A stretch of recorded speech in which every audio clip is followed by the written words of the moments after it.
games against each other, and the record stands at 4-4. So I think we're up for a very close competitive series. Yep. So it has been very close between these two teams, and these two teams have quite a bit of history, as they were talking about on the lounge.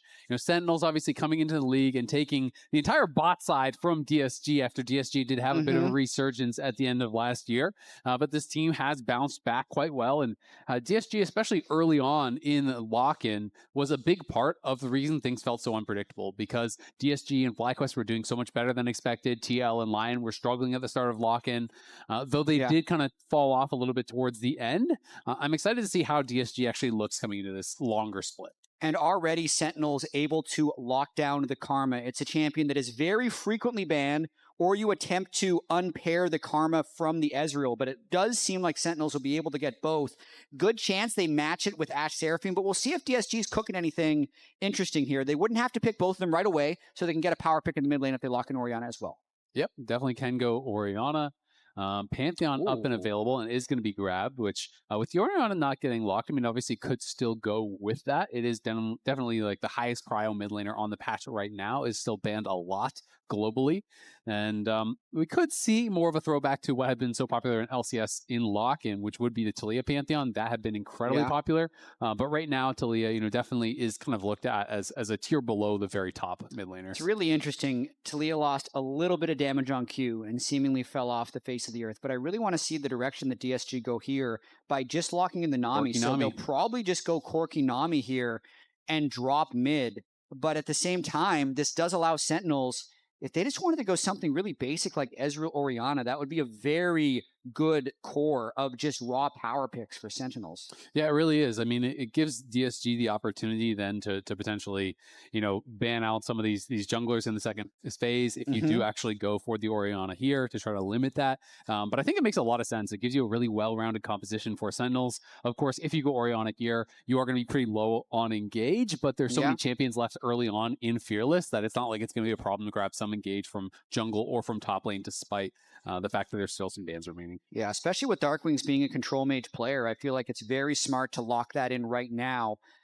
And with the Corki being locked in, now Sentinels, what's interesting about this is with the Pantheon for DSG being so early, they're way into this composition that's going to be outranging them, and if they have first setup is going to be too strong to play against, they need to have a way of engaging or flanking. So I would expect Callme to go with a little bit more of an assassin pick, would be my guess of the direction this composition should go. Yeah, I mean, both sides, you're going to be banning out, aggressive mid lane picks here on the side of Sentinels. They're already banning the Akali, and then on the other side, you're banning what you believe to be the top physical damage junglers. I wouldn't be surprised to see Wukong getting banned out. I think it's such a strong pairing with Orianna and helps to solve some of the engage issues that they might have. Instead, they're going to ban the Vi, so Wukong still is up and available for Sentinels, and as a result, I kind of feel like DSG didn't really accomplish that much with the jungle bans, because if you're just still walking out of here with Wukong Orianna, you're feeling really, really happy.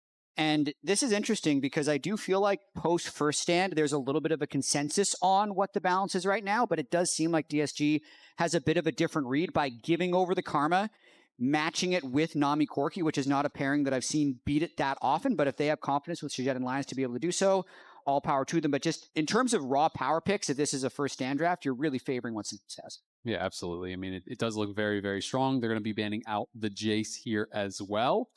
And we'll see what the solo laners are going to be here for DSG. Galio would be fun. Obviously, does give you a lot of dive if they wanted to go that route.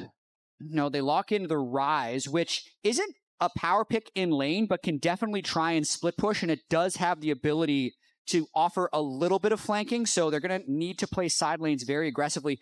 And I love the hover right here. So we had Rob Moore on our pre-show, and he was actually mentioning he really hopes that he can see HamBak play Skarner because he loves watching him play it in scrims.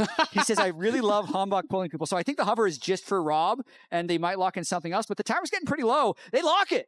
All right, there you go. They're going to be going with the Skarner here, so that is going to get locked in. Over the Wukong. Yeah, it's really interesting to actually see that. Wukong definitely a more common pairing, and there's, relatively low range, things like the Ryze, the Pantheon, so you get a little bit more value then than you normally would with the Skarner. Gnar would make a lot of sense, pretty safe here as far as a pick on the top side for impact. It is one of those classics that he can go towards. When you're looking at DSG, they definitely have the ability to play through sides here with the Ryze, with the Pantheon ult to try to support that.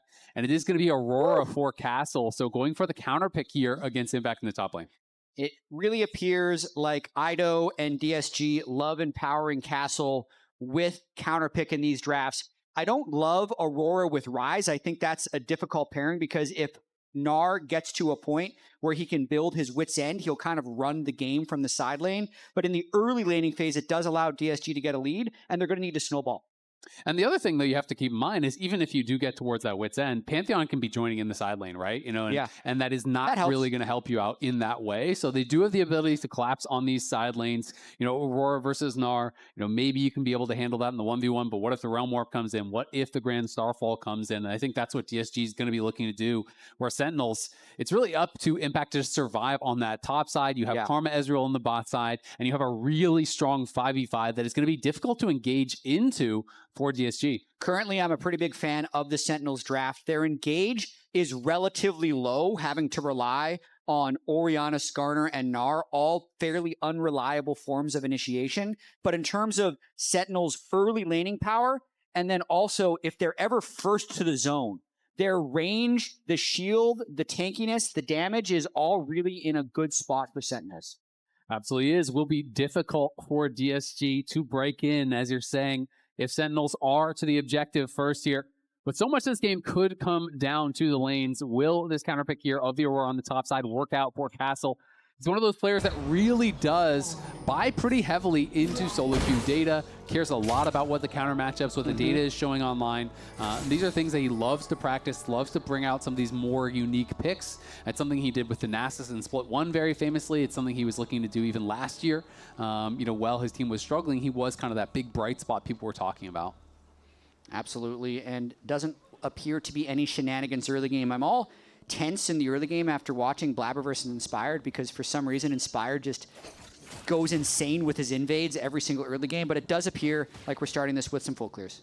Looks like it will be the case, and going to be very interesting to see how this top side goes, but this is the unexpected result for Sentinels in lock-in. So this was 6th, the preseason power ranking. That is the aggregate among everyone on the broadcast. We power ranked them 6th. They actually ended up finishing in 3rd.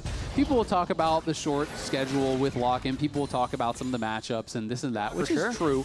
But at the end of the day, this is a team that did overperform expectation.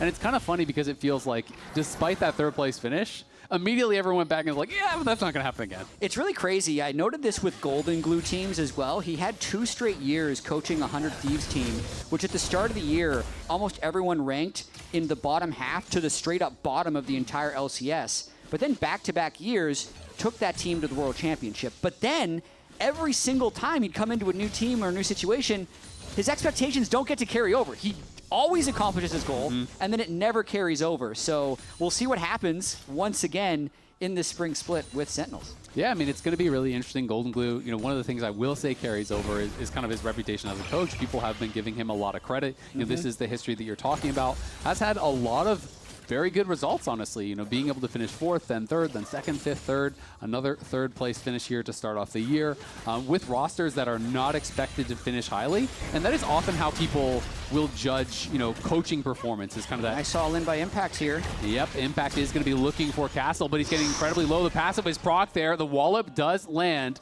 Impact going to have to back it off. Castle gets him low and does have that additional sustain through the passive. So Impact's going to be sent back to base. It was a good trade there from Impact, but at the end of the day, Castle has the push, and look at the CS differential. He's up 9 CS, and it's going to be able to get a better buy. Yeah, Castle couldn't get the wave all the way in, actually wasted about 4 seconds here, but I believe this teleport is so slow with it not being empowered yet, he's going to be able to get back to base. Last thing I'll say on these power rankings, and this can be to Rob Moore specifically, because he was annoyed that I even considered putting them last place. I actually had them higher than all other casters for lock-in. I had an incredibly accurate read on Sentinels. Where did you put them? I put them 4th, and they finished 3rd. Okay. That's incredibly close. Most people were putting them 6th. I don't remember exactly where I put them. I think I put them... So you're just making it up. I think I put them 4th or 5th I had the most accurate power rankings. Exactly where I don't know what my power rankings were, but I for sure. I remember exactly where I put them in lock-in. I believe I put them 4th or 5th. I remember exactly where I put them. Maybe 4th, maybe 5th. In lock-in. You're really convincing me here. That's what I do. Castle TP back towards that top side. HamBak was looking for an angle, but of course there was wards in the river. And Impact is just playing this side brush quite effectively. But look at the buy as they come back to lane here. Castle had that extra gold, so was able to get the Darksteel and boots, where Impact just got the boots and the refillable. So does have a much worse buy at this point. Move speed really important in that matchup, so both guys prioritizing boots as DARKWINGS gets a good trade in the mid lane. But I also want to pay a lot of attention to the bot side and see if Rahel and huhi can get any type of advantage with this Ezreal Karma, because I do feel like the Ezreal Karma really needs to play off of prio and get consistent push with Ezreal having his passive stacked up, but there's just too much action in the top lane to look away. Nice sidestep there from Castle. Dodges everything. The wall up and the boulder toss both miss, which means Impact won't get the reset on it either. And down to the bot lane, they are scrapping heavily as well. huhi getting incredibly low. Has to flash potentially. Does use the heal. It's going to be okay. And Rahel is just rocking through Lyonz and sajed. The bubble does land. Sajed is incredibly low. He pops the barrier. He has got a flash out of there as well. All 4 summoners down for sajed and Lyonz. Big confidence there by Rahel, knowing he was going to win the extended trade. Once he could get 5 stacks on that Ezreal passive, he just clicked forward. They burned all 4 summoner spells from the bot lane, only spent 2 of their own, and Callme gets a solo kill! Callme gets a solo kill. The observers can't keep up with the action. There's fighting everywhere right now. DSG, at the end of the day, walk away with the advantage. They grab the first blood for their Ryze, and Castle is pushing. He's going to go between worlds. Impact, he predicts the flash with the twofold hex there. Castle with the Mad Life Q takes down Impact. Think about what Castle has done in this laning phase in totality. The first early trade, winning the all-in at level 3. The second one we saw where he's dodging everything from Impact. That all sets up to him hitting level 6 first and then going for the all-in. But now we're going to watch what Callme pulled off. Just pings level 6, has the spell flux sitting on DARKWINGS, and flashes for the all-in. DARKWINGS does pull the shield back, but just didn't have the stats. Really nice look there. And now Azael, take it away. Yeah, I mean, he goes between worlds, and he just basically predicts the flash. Like, he was already throwing the Q, it felt like, to that side. Either that or it was just a really quick reaction, but we're back to live. huhi low again as well. They have the push, though. Rahel pops barrier. Sajed is very low, but in comes KryRa and Callme. Trying to catch up here, can't quite get in range as HamBak played bodyguard for long enough to keep him away. So that is Realm Warp and Pantheon ultimate down for no kill, used to relieve some of the pressure on the bottom lane. So far, solo lanes by DSG, exceptional, but bot lanes are keeping up in gold, but definitely losing the summoner and pressure war. And I think the scaling on the side of Sentinels is slightly better, so a very close and competitive early game. I just got to draw your eyes, though, to these buys. We talked about how the bad buy was last time. All he got was a null magic mantle. He didn't really get anything after that. He's down 20 CS plus the solo kill. And a plate as well for Castle. So Castle is out to 700 gold lead here with the counter pick. And this is one of these matchups where, you talked about it, if you can stabilize, if you get enough levels, get enough stats, you hit a point where Aurora can't one-shot you anymore, and Gnar can kind of sustain through the trades. But if you get ahead enough, Aurora becomes so oppressive. And remember, tickets for tomorrow's games and Tailgate are still on sale. Head to Tixter.com/LCS or scan the QR code to buy now, and we will hopefully see you here tomorrow. Yeah, there was a really sweet tailgate. We did half of our pre-show outside, got a lot of fan questions in. Sentinels gave away a lot of jerseys. They had that jersey trade-in program. Ramor did not give me a jersey because I said I considered putting his team 8th, even though I did not put them 8th. I put them 5th. Didn't like the consideration. I got some free boba. It was delicious. It's like a thought crime. Like, I thought we were over that. It's not what's that movie? There was like that idea, like there's the thought police. 1984. Basically. Oh, okay. Yeah. KryRa here getting chased down, has his flash. Might have to actually use it, trying to run down towards that bot side. Get a flash of the wall. HamBak flashes to follow. Is going to be able to knock him down. Callme on the way. The bubble does land across huhi, who is put very, very low. huhi has his flash. Won't have to use it, though, as Callme will be sent retreating. HamBak looking once more. Still does have the ultimate. Can't quite get in range to find it, but DARKWINGS making the roam, has the shockwave available, and there's no flash on Callme. He's going to try to run for it, but can he get back to the tower to survive? One more auto, but the level up saves Callme, and now the tower shots are going to push DARKWINGS back. Callme gets the level up off of the minion dying to the tower there, and it saves him. Calculated, surely. Callme never misses those. And now KryRa's back on the map, trying to get the move speed and maybe kill DARKWINGS. They're looking. Huhi, though, is going to be here, and HamBak's coming in. Going to look for Callme. Takes him down. A second kill there for HamBak, who opens up a big lead. And on the top side, wow, it's another solo for Castle, who goes between worlds and knocks down Impact. So many individual outplays leaving this game incredibly close. So Castle, we're going to have to see how he does that again to Impact. But down in the jungle, HamBak just pushing around KryRa. And I believe like KryRa really baited Callme in for that one because he was out. He'd made the miraculous escape with the level up. And they go back in. And this is Impact being equal in levels, but really just jumping in before he's going to have Mega. And Castle pretty routinely just combos him to death. Yeah, Impact went in too early there for sure. Clearly just miscalculated. Thought he had the ability to get into Mega. This is crazy. He procs his phase rush. DARKWINGS a little low on mana. Don't even know if he had the W cooldown. One auto. The flash auto would have killed if he didn't get the level up. Yep.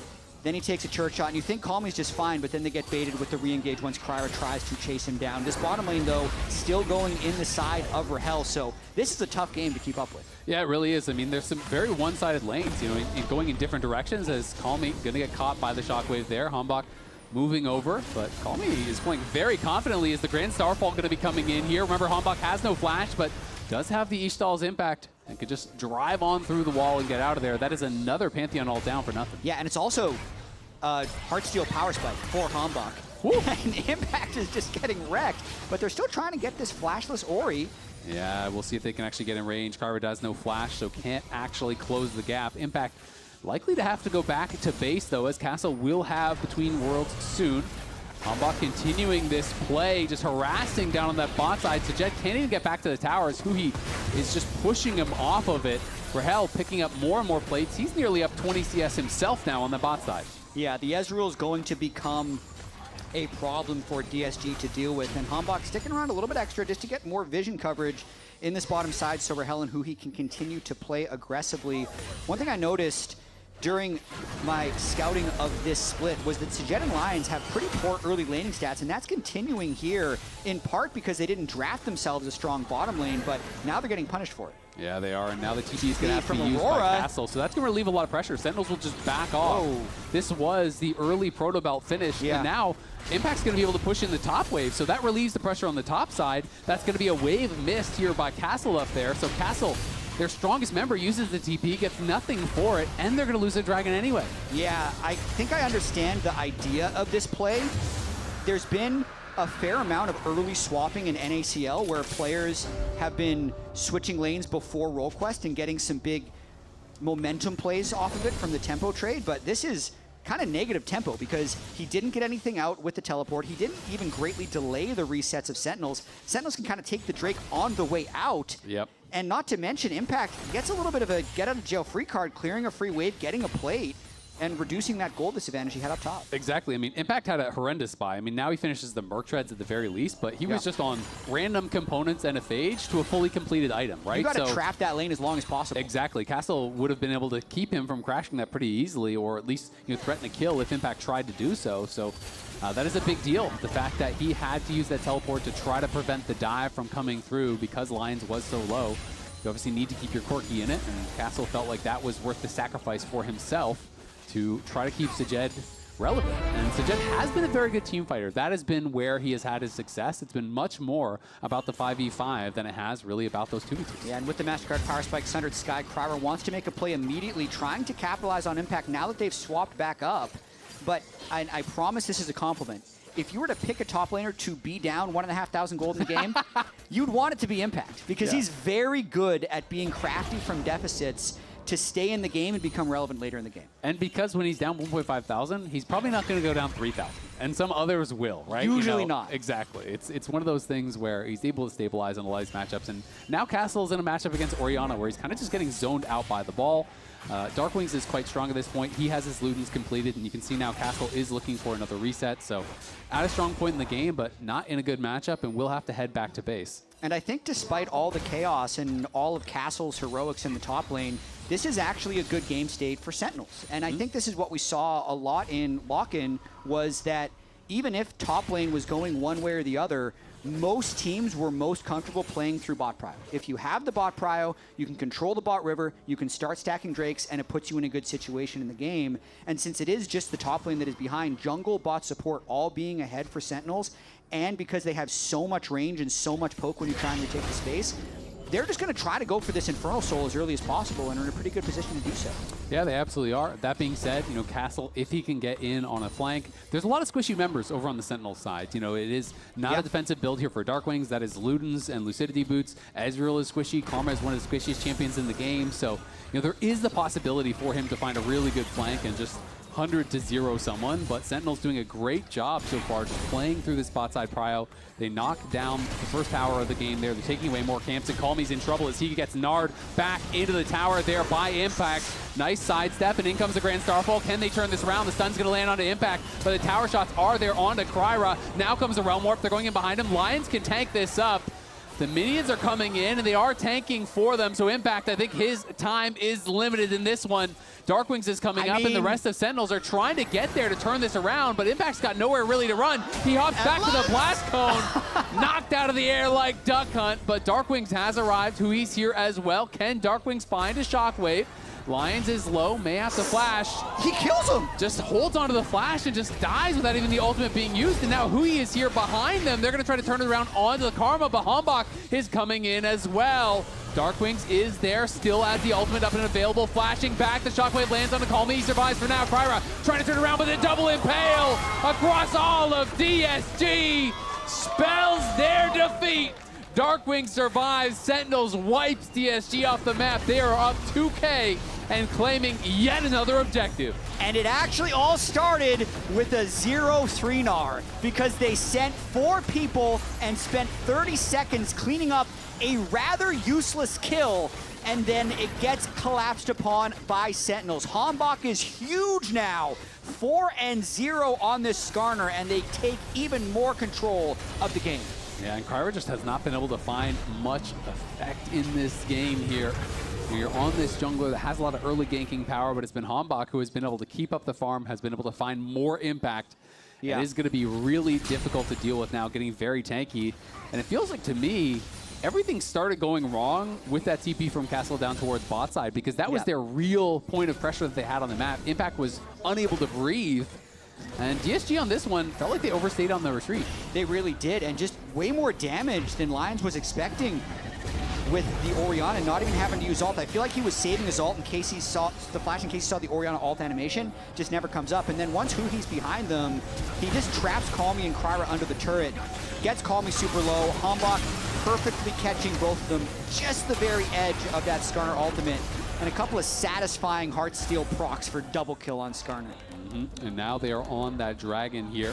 It's going to be a fight in the mid lane as sajed is getting pushed back. The True Shot Barrage will not connect. KryRa going in on a HamBak, and Callme is behind him. He's trying to focus down the dragon. Will he be able to secure this? HamBak looks like he's going to be pushed back, but in comes Impact, and Impact has the Mega ready. There's the Impale. KryRa buffers the Aegis Assault pretty nicely. Castle is here as well. They're going to try to take down the Skarner. They do get the kill. It's a reset and a shutdown onto the Skarner, and DSG do claim the dragon. DARKWINGS arrives, though sajed does fall, but Rahel is dead as well. huhi, Impact, and DARKWINGS trying to make it happen. A big combo across multiple DSG members. Castle can do nothing. It is an ace for Sentinels. Even though they lose the dragon, they handily win the fight. And just like that, DARKWINGS Orianna is off to the races. A little bit of a chaotic start to this fight, though. Look up top. Rahel ends up dying fairly early on in this fight. sajed and Lyonz kind of just execute him as he's chasing for this fight. And HamBak's bounty gets lost, but within all of this, Impact ends up being a full health Mega Gnar, and DARKWINGS can clean up when everyone burned the important cooldowns early. Lands a beautiful double shockwave. They have the numbers advantage by the end of the fight, and he cleans up for the ace. Top grab, holy shit. Legend of Flash. Top gap? Top gap. Impact, he's just back in the game, baby. He is back, and it's only a 500 gold lead now for Castle. Hasn't really been able to find too much effectiveness as HamBak will claim that blue buff. Rahel walks away with one for himself as well, and HamBak now up 2 levels on KryRa. He's about to hit 11, but still falling quite behind as far as the experience does go. Grand Starfall comes out, as does a Realm Warp. They're going to look for huhi and Rahel, but looking like they're just going to walk out of this one no problem.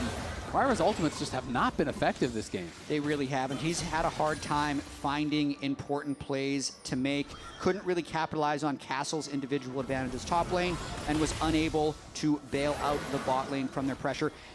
Can't say many junglers have been good at punishing Ezreal Karma. That's why it's been a meta-defining combination that often gets banned. DSG thought they'd have a plan for it, have been unable to deal with the constant pressure and poke of the Ezreal Karma as well as the Orianna, but here's the fight. Yeah, Castle goes between worlds, trying to get a big combo down onto huhi and DARKWINGS, and they are in a lot of trouble. DARKWINGS gonna get hit by a tidal wave, and they just get blown to smithereens. Callme pops a ghost, and he is on the chase here for Rahel. Great buffer there on the ultimate by HamBak, but Rahel is just gonna get chased down and knocked down. And now HamBak barely gets the safety. Lyonz can't catch him with the bubble as he burrows through the wall. But it's a big team fight win there for DSG. They are not out of it just yet. What a massive engage there by Castle and the rest of DSG. If this was 30 seconds later, it would actually slingshot the game exactly back, but Baron hasn't even spawned yet, so it's gonna be a lot of bounty gold, but I feel like Sentinels actually kind of gets a little lucky that that terrible fight happened exactly when it did. Yeah, it's true. I mean, there's nothing really for them to claim afterwards, as you're saying. You know, if that was after Baron spawn, they get a Baron, it really can change things. But still, a nice team fight win for them on the top side. And sajed is up 1.4k, despite that laning phase going the way of Rahel and huhi. It's sajed who is really set up for success. Impact is actually ahead of gold, or was briefly there, of Castle just ever so slightly. They're pretty much dead even now at this point. So it's now sajed who kind of has that burden to be able to perform in the team fights as he picks up a couple big kills after that skirmish. I mean, definitely a little bit of a caster curse there, talking about how they didn't have an answer to the Ezreal Karma. If the answer is, we're going to just outscale and they succeed, more power to him, because he's going to be a force, especially when that Manamune transfers with basically one more activation. So Sentinels still has to be a little bit careful. They do still have gold leads. They should still be able to set up around Drakes and be fairly effective, but that fight really makes this game more interesting because it was going in Sentinels' favor. It really was. I mean, it's going to be the mid-jungle for Sentinels to have that big advantage. You know, fully completed Zhonya's has had the Lyonz obviously for a long time and has a large rod on top. So DARKWINGS is going to be a problem, and HamBak is ridiculously tanky. 2.5 items here, and is working in towards that Kayn Rooker, very likely as that third item, given that it is double AP solo laners, lots of magic damage from Nami, of course, as well. So HamBak going to be very difficult to knock through, and he's just invading here, just pushing straight in. All of DSG is around. They're going to TP in. KryRa in so much trouble, though. Flashes back into the brush, but he's got nowhere to go. The Nami tidal wave comes up to buy a little bit of time, but HamBak still at half health. KryRa down and loses his flash, and this is post 20 minutes. We'll see how much more Sentinels can get.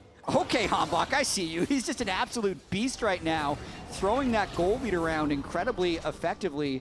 I was reading his NAMN interview, and he was extremely confident going into the split, saying essentially that a lot of the NA junglers play the same, and he feels like he can really take advantage. Then in this situation, when they give over an early Pantheon pick, let him drop in the draft phase, don't even take the Wukong that's available, which would be the standard to take with Orianna, and instead goes for the Skarner, it's working pretty well. I mean, the Skarner plus Enchantress is actually just dominating. The move speed Orianna gave him there made him an absolute force. Yeah, he is looking very powerful at this point. You can tell why Rob Morris said he liked watching him in scrims on the pick, as Castle going forward, going to go between worlds, trying to get the combo in onto Rahel, who is chunked low, but not low enough to threaten a kill. And meanwhile, Sentinels are just taking the dragon. Callme is up, pushing towards that top side, as DARKWINGS now close to the death cap, very far ahead here. So really, it's just a trade of HP. Rahel loses a little bit of health, but you get nothing elsewhere on the map to trade back for that dragon. Yeah, game is definitely on the precipice of sliding all the way into Sentinels' favor. That Drake fight where DSG was able to get the one kill onto HamBak and secure the one Infernal Drake has prevented this soul. And then the fight they pulled off in the mid lane is definitely crucial. Otherwise, this game would be 6,000 or 7,000, and we'd probably just be seeing Sentinels brute force the Baron. But for now, it's still playable on the side of DSG. Definitely is. sajed does complete his third item, so getting pretty strong at this point. Elected not to go for the LDR, decided heal cut was a bit more important at this point. But honestly, there's not that much healing honestly on the other side, so I'm a little bit surprised he didn't go for the LDR with how tanky HamBak is, how much HP there is going to be on this Mega Gnar. So a bit of a surprise, but we'll see if that does pay off later on into the game. And DARKWINGS, as I said, is going to be very close on this death cap. I don't know exactly how much gold he's sitting on, but has had that for quite some time. And Callme still working towards his actualizer here. So yeah, only about 200 more gold for that death cap. Yeah, he's sitting on 850 at the moment. He's already close to one-shotting what is not a super mobile team with the Pantheon, Ryze, and even the Nami, if he's ever in range, can kind of just threaten a one-shot on lines, especially once he gets death cap. So DARKWINGS in a very comfortable spot. I mean, if HamBak gets any sort of CC down, you know, you hit the Ishtal's impact, you hit a good impale, shockwave over the top, Ezreal ult over the top. There's so much power there. They just need that initial CC to hit, and HamBak can kind of just throw himself in with Reckless Abandon because he has the Kane Crooker now completed that he had been working on. So it is really going to be up to sajed to deal the damage here. So much MR has been purchased by HamBak and the rest of the team. Yeah, I mean, the story of this game now is really like, can sajed carry the team fights? Because that 1.7 thousand gold lead, 3-item Corki, we know how well Corki Nami does scale with the Nami buffs as well as the Imperial mandate. So that's going to be the story, is can he actually... I mean, there's very little MR on HamBak as well, so maybe if sajed gets a little bit of free hitting in, he might be able to shred through the tank. Yeah, we'll see if he's going to be able to do that. DARKWINGS now has the death cap, almost level 16, so rank 3 of that shockwave will be very quickly available, and that is going to be terrifying. DARKWINGS, even on experience with Callme, even though Callme has 10 stacks on the row, and Castle's going to be looking for a pick. A little bit of a chunk onto HamBak, but basically just breaks the Kane Crooker and shield, and that's all he really was able to accomplish. Yeah, I really think Sentinels is trying to slow this game down now. They realize it's not going to be a snowball win, and they really want this Infernal Soul. So they don't want anything bad to happen before that. You can see they're deep pushing bottom lane. They're letting top lane get pushed in, and as long as they don't lose anyone in transit moving between waves here, they'll be okay. The one big fight that did happen was in part because DSG found a window to 5v4 while Sentinels was pushed a little bit too deep in mid lane. And speaking of getting caught in transit. Yeah, huhi in a lot of trouble here, but the shockwave going to get thrown down on Callme. He has to flash back out, and the teleport's coming in here from Impact. Impact does not have the Mega, but he is going to have to flash back immediately as all of DSG is there and waiting. But look at Castle getting caught. He's in the midst of everyone. Throws down between worlds. Can't finish off huhi. Callme falls on the other side, and Impact's about to go Mega. KryRa will flash and try to run as Sentinels can just turn for the Baron here. It's a 5v3. It's no flash on KryRa, and I don't know how DSG can defend this. Callme thought he was going to be able to make a big play by catching the Karma, but he does not have the damage, and then HamBak arrived. It appears this is going to be an uncontestable Baron as sajed is just taking the mid wave. Yep, not going to be able to do anything about it. No flash, no vision for the jungler. You're going to have to give it up, and now Sentinels very close to taking this first game here. 4,000 gold lead, the Red Bull Baron power play available, and they are still on Soul Point. That Dragon Soul is going to be available here in 50 seconds, and it's going to be tough for DSG to do anything about it. Yeah, watching this one more time, Callme did sneak in, but he only takes huhi to about 30% health before the shockwave can get over, and then Nard is mini, but he has the super shield from the TP, so he's not in a super high risk of dying here. HamBak catching Castle means the only way out is through a gray screen, and they're able to chase down Callme as well. Yeah, I mean, this Celestial opposition is a lot to burst through for huhi. You know, it's that damage reduction that was there. That plus Mantra E, he had Mikhail's. So it's not that easy to kill him off, you know, if you haven't actually poked off that Celestial opposition first. But look at the D-Shell's impact onto Castle. He tries to go in, gets insta-CC'd by HamBak and bursts down, and Castle had a lot of fun in the first couple of levels, but has not been able to find effectiveness in these skirmishes and on these flanks that he's been looking for. I'm really becoming a larger HamBak fan the more I watch this game, because just even hearing some of the things that huhi was saying about him in interviews during lock-in is the fact that he didn't really scrim for a whole year because he was the 6th man on an LCK roster and wasn't getting practice with either the challenger team or this team. KryRa gonna try to turn things around, but it's an insta Mikhail's there onto DARKWINGS. KryRa is burst down. Rahel pops the barrier. They're gonna look for sajed. He's sent back and back to the base as Sentinels They do lose one as Rahel did die, but KryRa gets popped. I mean, it was looking like they might be able to push for a potential end, but sajed lands a big one, kind of through the goalposts of people that could block it to get the kill on Rahel. That slows things down, but it is Infernal Soul to just the one Drake. Baron will likely wear off, but Death Cap completed, Void Staff on the way, and still an absolute behemoth of a Skarner for HamBak. I mean, HamBak only the one death, 6-1-5, has kept his farm up very heavily. Almost kept up with the top laners as far as the CS is concerned. I mean, I'm just loving the trajectory of this player. As we were saying, didn't scrim that much, started pretty weak. The very first series that he had was against DSG. DSG's sub-jungler in Kisno, and didn't look good, and that was a very bad first impression for a lot of people that are seeing him for the first time. But by the end of the split, he was finding much better synergy with the team. Huhi really likes him. He's teaching him a lot about the game. Huhi's such a veteran as a support, and they just seem so connected now as a duo. Yeah, they are looking a lot stronger.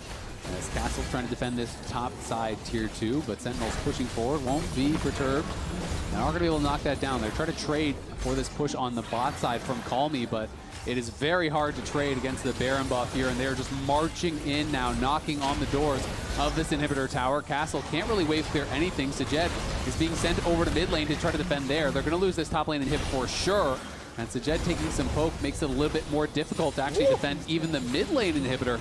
Definitely don't want to lose that. So now Ryze is back, and we're going to see if DSG can find their moment. sajed falcons in, pushes Rahel back over the wall. So maybe they can try to look for something now, but the front line of Sentinels is just so beefy, they can't really get past them. Yeah, especially if it's sajed who's pushing out Rahel. That means they have a Pantheon and then two magic damage guys in the Ryze and the Aurora, trying to cut through a 4,856 HP Kanik Rookern 175 MR Skarner who gets Orianna and Karma shields. Yep. It's just not going to happen. No. You're not moving that guy. I mean, Castle almost, has his death cap, but he's so far away from a Void Staff. Callme is building a Void Staff, but obviously he's miles away from a death cap. They have a lot of problems here. And sajed did elect to go for the Serpent's Fang, wants the shield cut, which makes sense. There's a lot of shielding. Yeah. But it does mean his Infinity Edge is going to be super delayed. So DSG, it feels like, are very far away from some of the items that they would like to get to try to turn this around. HamBak going to look for the Ishal's impact. Impact just chasing in onto sajed. They will be able to disengage and stay safe for now as Callme was pushing out topside. It's DARKWINGS pushing down through bot, and the rest of Sentinels here marching on mid. Yeah, they're going to have to be a little bit careful while they only have 4 people in mid lane, because a Realm Warp and Pantheon could come in for a flank, but it would be a bit of a desperation play by DSG, so Sentinels just needs to make sure they stay connected. Castle going to be looking. sajed again pushing them back. Where he goes is where DSG is strongest. He's still a ways away from level 16. Get that max rank ultimate would be pretty big for the Corki, and Callme now completes the Void Staff, so that's something going for them, but still just very difficult for their soul laners to get in on the backline. They're going to look now with the Realm Warp. Here comes the Grand Starfall. They're into the backline, but it's insta-CC on a KryRa. KryRa's got to retreat, but the tether route is there from Karma. The GA's popped already. HamBak flashes forward, grabs one. Castle incredibly low. He's running for it. sajed flashes, barriers. It's not enough. Rahel knocks him down. Callme in the middle of everyone gets one back, but Sentinels wiping DSG off the map. HamBak nearly died, but is able to survive the rest of that fight, and he keeps catching the Aurora with his Skarner ultimate in fight after fight. They're going to look to try and end this game. They have no Ezreal, but they do have a 4v2. Yeah, they have Castle and Lyonz to defend. That's all they've got. The wallop does not connect. The boulder toss misses as well. Castle, good sidesteps and movements to stay alive for now. Goes across the Veil looking for a chunk, but it's only on impact. He can't even break the shield, and the towers are falling. The super minions are coming in. Castle's trying to run away from huhi, but he's getting focused down. He's gonna fall as well. Sentinels play a strong game 1 here in Spring Split. HamBak looking incredible on the Skarner as they knock down DSG. They knocked him down in the lock-in playoffs, and they've knocked them down here in game 1 of this series. HamBak is my player of the game.